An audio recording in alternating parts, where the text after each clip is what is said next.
আজ আমি দাঁড়িয়ে আছি ভীমকুণ্ডের সামনে। চারপাশে শুধু বৃষ্টি আর তার সঙ্গে এই তুমুল গর্জন। প্রকৃতি যেন তার অন্তরে সব আবেগ উজাড় করে দিয়েছে এই মুহূর্তে।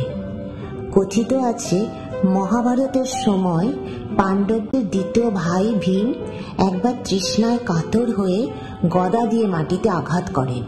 সেই আঘাতের শক্তিতে এই গভীর কুণ্ডের সৃষ্টি হয়, যেখানে জল শুধু প্রবাহিত হয় না, বয়ে আনে শতাব্দীর পুরনো ইতিহাস আর কিংবদন্তি। ভীমকুণ্ড শুধু একটি জলাধার নয়, যেন প্রকৃতির হৃৎস্পন্দনের এক সজীব প্রতিধ্বনি। চোখ ফেরানো যায় না, কারণ প্রতিটি মুহূর্ত নতুন এক ছবি আঁকছে।